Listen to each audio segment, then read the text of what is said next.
ज्ञान का बगीचा।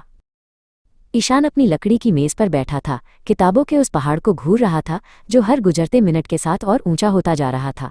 बड़ी परीक्षा में केवल 3 दिन बचे थे और उसका सिर गुस्से वाली मधुमक्खियों से भरे जार जैसा महसूस हो रहा था। वो स्याही और कागजों की सरसराहट से दूर, कहीं दूर भाग जाना चाहता था। उसने शहर के किनारे स्थित पुरानी लाइब्रेरी जाने का फैसला किया, इस उम्मीद में कि वहाँ की शांति उसे मदद करेगी। वहाँ धूल भरी नक्शों की एक अलमारी के पीछे उसे आर्या मिली।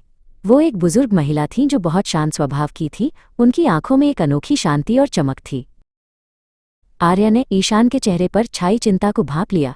उन्होंने अपनी हथेली में एक छोटा सा बलूत का फल एकॉर्न रखा, जैसे वो सोने का बना हो। ईशान, क्या तुम इसे देख रहे हो? उन्होंने धीरे से पूछा। परीक्षा कोई दीवार नहीं है जो तुम्हें रोकने के लिए बनी है।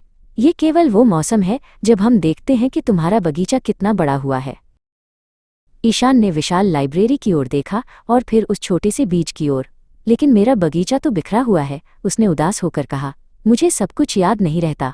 मुझे डर है कि मैं परीक्षा कक्ष में जाऊंगा और मुझे वहां सिर्फ खाली मिट्टी ही मिलेगी। आर्या उसके पास घुटनों के बल बैठ गई और उसके कंधे पर हाथ रखा। तुम्हें 1 घंटे में पूरा जंगल उगाने की जरूरत नहीं है, उन्होंने कहा। तुम्हें बस एक समय में एक सच का पौधा लगाना है।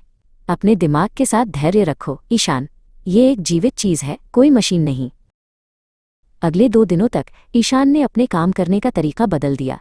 उसने किताबों से लड़ना बंद कर दिया और उन्हें समझना शुरू कर दिया।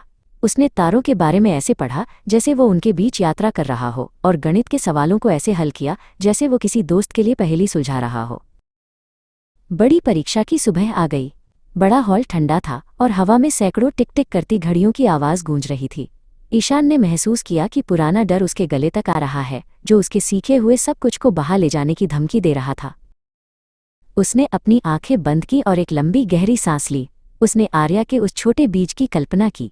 उसने खुद से फुसफुसाते हुए कहा, एक समय में एक सच। उसने महसूस किया कि उसने जो ज्ञान इकट्ठा किया था, तारे, संख्याएं और कहानियां, वे उसके दिमाग में जड़ों की तरह गहरी जम रही हैं। जब परीक्षक ने समय शुरू किया तो ईशान ने लिखना शुरू कर दिया। उसने जल्दबाजी नहीं की। उसे अपने बगल में बैठे व्यक्ति की चिंता नहीं थी। उसने बस अपने पन्ने पर ध्यान दिया और जवाब उसकी कलम से ऐसे बहने लगे जैसे प्यासे पौधे तक पानी पहुंच रहा हो। जब ईशान हॉल से बाहर निकला तो उसने अपने उत्तरों की जांच नहीं की और न ही दूसरों से पूछा कि उन्होंने क्या लिखा है। वो सीधे आर्या से मिलने लाइब्रेरी गया।